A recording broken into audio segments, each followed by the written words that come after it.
Glória a Deus.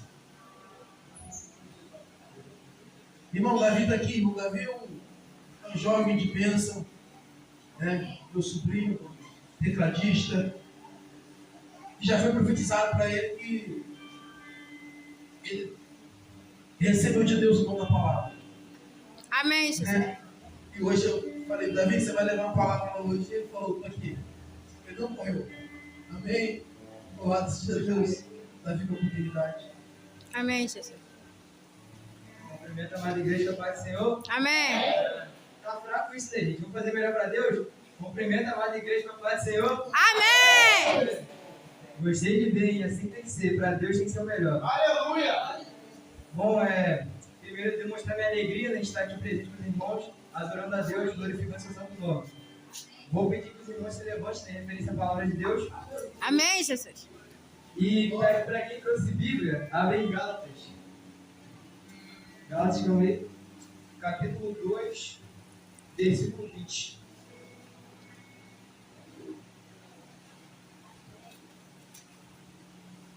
Quando o pessoal vai abrindo, a gente vai ler uma parte da epístola de Paulo.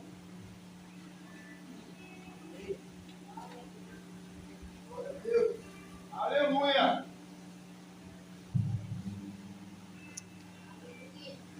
Amém, igreja? Amém. 2:20. Amém? Começar a ler então. Já estou crucificado com Cristo. E vivo não mais eu, mas Cristo vive em mim.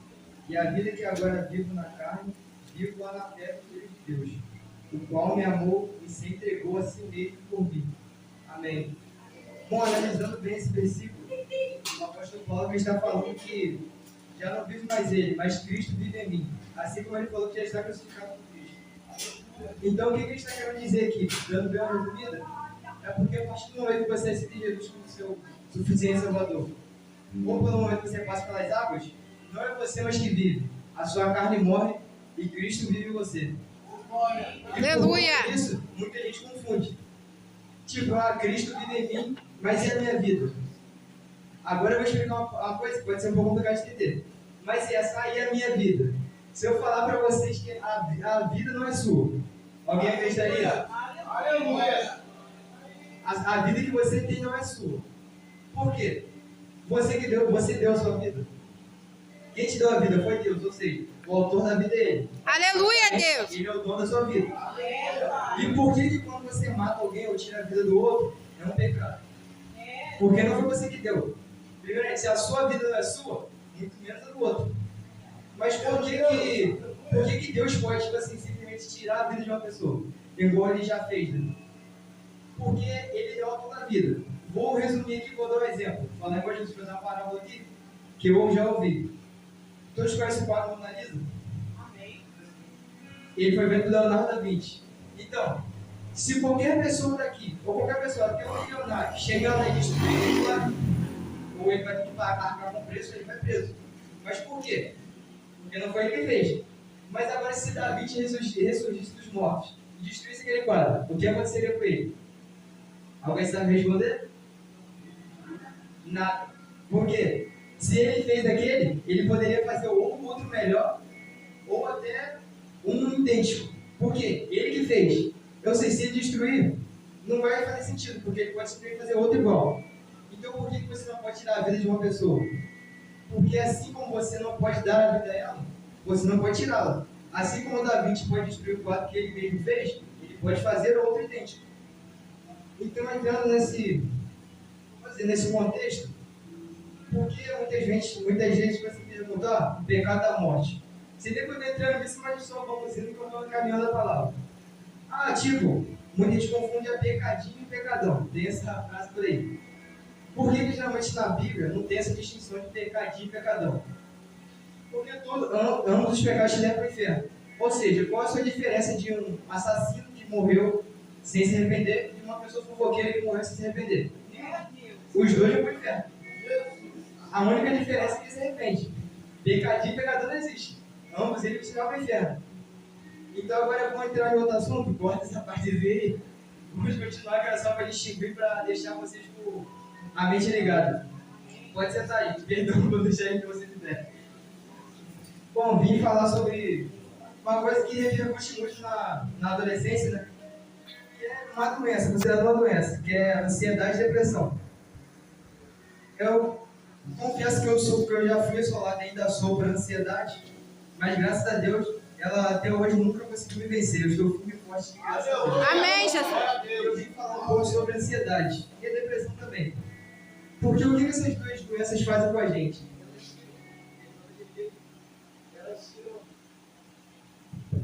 Elas tiram a sua vontade de viver, ou seja, meio que faz você sentir que não há valor algum.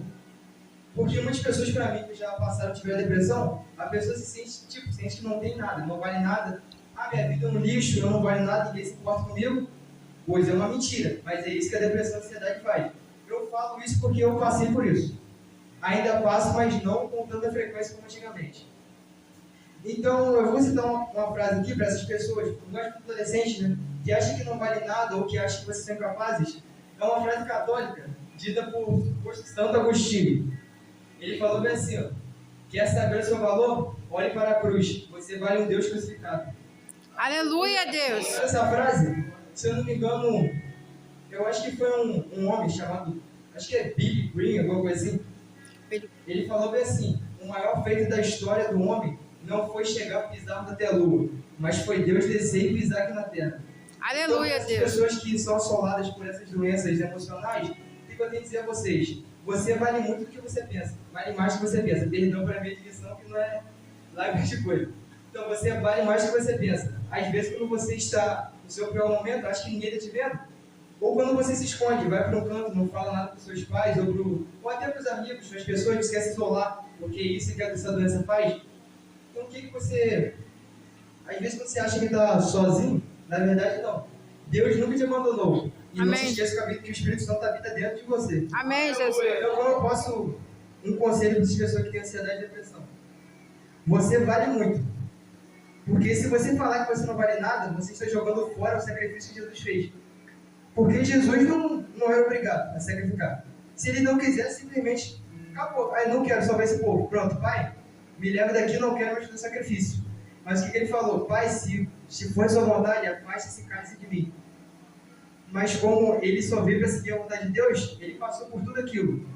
E se você for para pesquisar a ilustração de como foi a crucificação, com certeza foi a tortura mais horrível que a humanidade já passou. É ruim, já é ruim você falar, imagina você assistir. Para quem assistiu o filme Paixão de Cristo. Então pense comigo, Jesus que era Deus e era homem. 100% Deus e 100% homem. Muita gente confunde e fala, mas ele era Deus, mas também era homem. Não é à toa que, se eu não me engano, João 11:35, menor versículo da Bíblia, diz que Jesus chorou por a morte de alguém que agora me falha a memória. Você, por conta de Lázaro. Ou seja, Jesus era homem, ele sentia sede, ele sentia tristeza. Só que a diferença de Jesus para nós é que ele realmente conhecia o Pai, porque também ele era Deus, né? E por que nós temos que seguir o exemplo de Jesus? Porque, como a Bíblia diz, desde que a gente nasce, a gente já nasce no pecado. Por conta de uma coisinha que aconteceu lá atrás, que a serpente veio, enganou Adão e Eva lá, deu ruim pra gente. Resumindo, por conta disso que ninguém é perfeito. E, parando para passar para essa parte, por que a gente tem que seguir o exemplo de Jesus? Porque Jesus é perfeito. Porque para poder nos libertar desse mal chamado pecado, precisaríamos de sacrifício, de uma pessoa que era santa e que sabia o que estava fazendo. Ou seja, primeiramente, de uma pessoa que é santa. Segundamente, mais difícil, que teria noção do que iria passar e estaria fazendo. Mas aí, Jesus simplesmente veio por amar a nós. Eu não me lembro o versículo, mas diz que porque Deus amou o mundo de tal maneira que entregou seu Filho unigênito, para que todo aquele que nele crê não pereça, mas tenha vida eterna. João 16:33? Amém. Não, João 3,16. 3,16. Enfim, para as pessoas que sofrem ansiedade e depressão, a verdade é que até quando a sua mãe te abandona, coisa que é muito raro, mas a Bíblia diz que ainda que uma mãe se esqueça de um filho, Deus não se esquecerá de vós. Aleluia! Quando você estiver no seu pior momento, nunca fale, eu estive sozinho e ninguém me ajudou. Porque Deus sempre esteve lá. Se você ainda não morreu por conta de alguma coisa, ou muita gente tentou se matar e às vezes não conseguiu, às vezes fica bravo, poxa, porque eu não consegui me matar, sei lá o quê, ou porque eu não consegui terminar com tudo. Porque simplesmente alguém estava lá e alguém te ama mais do que você se ama ele. Aleluia. Deus nos ama mais do que nós próprios nos amamos. Então, Aleluia, para pensar por esse lado, a vida não é sua, como eu disse anteriormente, e Deus te ama mais do que você mesmo se ama. Ou seja, não atente jovens, nós que somos jovens no caso, né? Que eu esqueci que eu sou jovem também. Tipo, uma dica: não atente da sua vida, não reclame muito, porque acredite, sempre tem alguém pior que você. Enquanto aqui nós reclamamos de talvez não pregar o evangelho na escola ou falar de amor de Deus para Jesus, o apóstolo Paulo, há alguns anos atrás, era açoitado, era esfolado. Para quem não sabe, açoitamento romano não era só simplesmente chibardado nas costas, era um espancamento brutal, literalmente acabava com o cara. E mesmo assim, na prisão, ele e Silas começaram a adorar, e como em vários outros capítulos que demonstram que Paulo sempre pregou o evangelho, de perseguidor passou a ser perseguido. Então, jovens, antes de reclamar de algo, lembre que sempre tem alguém pior do que você. Às vezes você reclama que a minha casa não é tão boa quanto eu queria. Olha para o Rio Grande do Sul. Aqui choveu, aqui destruiu sua casa. Muitos jovens reclamavam no celular, igual eu reclamar que meu telefone era ruimzinho. E gente que tem a minha idade não tem celular. Muita gente reclama: poxa, cara, minha saúde é isso, aquilo, eu tenho um problema aqui, tenho um problema ali. Já pensou em colocar a mão no seu coração? Aleluia, Deus. Não está batendo? Aleluia, Deus. E se Ô, tudo glória! que você reclamasse, Deus tirasse a sua vida? Usando a minha referência, eu não teria mais família, não teria minha vida, não teria mais nada que eu gosto, eu teria, porque eu já reclamei de tudo. E temos que confessar que ninguém é santo, né? Mas buscamos se santificar mais. Então pense assim comigo. Assim como... Calma aí, deixa eu lembrar o versículo. Livro de Romanos 12, versículo 2, diz assim: não vos conformeis com esse século, mas transformai-vos pela renovação da vossa mente, ou vosso entendimento, para que experimenteis qual seja a boa, agradável e perfeita vontade de Deus. O que eu falo para os jovens? Vocês estão se conformando com esse mundo? Responda para si mesmo, da sua consciência te acusa. Mas não quer dizer que por ela te acusar que você não possa se arrepender. O que define a sua eternidade não é o seu pecado, e sim o que você faz depois de ter o cometido. Assim como o bandido na cruz, né? O ladrão na cruz, ele poderia ter feito como o outro. Não, vão acusar, vão falar de Jesus, porque você liberta todo mundo, assim como o outro ladrão fez. Mas na verdade não. Ele simplesmente se arrependeu e falou: lembre-te de mim quando entrar no paraíso. Então o que eu falo para os jovens: vocês têm se arrependido ou têm reclamado, têm murmurado contra Deus? Não se esqueça, uma simples palavra dele pode acabar com tudo. Se às vezes você reclamando, falando: eu quero morrer, não quero mais saber de nada, e se Deus fazer a sua vontade facilmente, já que você quer, pronto, morreu. Você está desejando sua morte, você acha que você vai para onde? A Bíblia diz que quem atenta contra a própria vida não vai ao céu, não vai entrar no reino de Deus. Por quê? Como eu disse, a vida não é sua. Você está tirando a sua vida, no mérito humano falando da sua vida, mas nem a sua vida é sua, porque não foi você que se auto-deu a vida. E para começar, jovens, se examine. E a última pergunta para poder entregar a oportunidade: se Jesus voltasse agora, quem você acha que você subiria? Deixe a sua consciência te acusar nesse momento. E uma palavra motivacional para vocês: o que define um campeão não é a sua queda, e sim o que ele faz depois de ter caído. Aleluia. Um perdedor nada mais é do que uma pessoa que caiu e não se levantou. Um campeão nada mais é que um perdedor que se levantou muitas vezes. Ou seja, quando você estiver mal, uma queda, faça igual acho que o apóstolo Paulo que disse: nos dias bons aproveite, nos dias maus considere. Sempre pense, se está ruim para você, para outras pessoas está muito pior. Às vezes Deus manda você falar com uma pessoa, não, aquela pessoa precisa de um abraço talvez, ou uma palavra que Deus mandou. Aqui você tem liberdade. Aqui a gente pode ir para a igreja, podemos abrir uma Bíblia aqui. Em lugares do país, por exemplo, não podemos. Não posso citar alguns países, mas se você se declarar cristão, ou você é morto, ou você é torturado, não sei, passa por uma punição severa. Antigamente, no tempo do apóstolo Paulo, as pessoas eram queimadas vivas. Tipo, era normal você matar cristão assim. Coliseu, então, como cantamos na primeira música. Então, tipo, não adianta o Coliseu ter parado a igreja se você auto se para. Porque a igreja não é uma pessoa só. Somos todos nós. Então, se você não tomar iniciativa, se você quiser que alguém tome, pode tomar, mas vai ser muito difícil. Última frase agora, falando sério, vou entregar a prioridade. Muitos querem mudar o mundo, mas poucos querem mudar a si mesmo. Pense sobre isso. Às vezes o erro que você acusa no seu irmão é o pior erro que você comete contra você. Como diz, quando você aponta o dedo para alguém, tem 3 voltados para você. Então vamos abaixar o ego um pouco, você não é melhor que ninguém. A sua vida não é sua, a sua vida é de Deus. E o último, é que agora eu estou lembrado da última passagem. Eu não lembro muito bem. Filipe, você que é bom na Bíblia, eu acho que é Filipenses, eu não lembro, que diz que viver é Cristo e morrer é lucro. É uma palavra do apóstolo Paulo. Não lembro onde que está, porque eu tinha anotado, mas... Filipenses, então, vou explicar rapidinho, só deixa eu ver lá. 41, vou entregar já. Viver em Cristo. Como eu disse, você vive para Cristo, porque primeiramente a sua vida não é sua. Faça igual como o apóstolo Paulo, ele viveu para Cristo e ele ainda manteve a humildade, mesmo fazendo muitas coisas. Que graças a Deus, graças a ele, nós alcançamos o Evangelho. Ele nos trouxe até nós.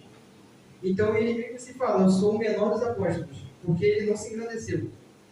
E agora a outra parte, morrer é lucro. Por que viver é Cristo e morrer é lucro? Porque quando você morre, você morreu sem negar a Cristo ou vivendo para Ele, a sua vida está ganha. Como dizendo, nós somos peregrinos aqui. Por que somos peregrinos? Porque é só uma passagem. Não adianta um homem ganhar o mundo inteiro e perder a sua salvação. O que o apóstolo Paulo quer dizer nesse verso? Viver é Cristo, você vive para Cristo. Porque quando você morrer vai ser lucro, porque vai passar a eternidade com Ele. É verdade. Então, contando isso, viva para Cristo. Não importa o que os outros falem, que os outros pensem, que eu posso, meus amigos me zoam porque eu sou cristão. Eu sou, às vezes, perseguido moralmente falando, por eu ser cristão. É melhor alguns amigos se afastarem de você, do que você ser chicoteado ou até morto. Ou se você quiser preferir, não sei, ver ser torturado, que é um pouco pior que a morte, que eu acho. Enfim, agradeça, sempre tem alguém pior do que você. Vamos lembrar que o que você tem não é seu, foi Deus que te deu. Então entrega a oportunidade e vamos refletir. Deixe a sua consciência te acusar, mas não fique mal com isso, apenas se arrependa. Amém? Amém, Jesus. Amém, glória a Deus.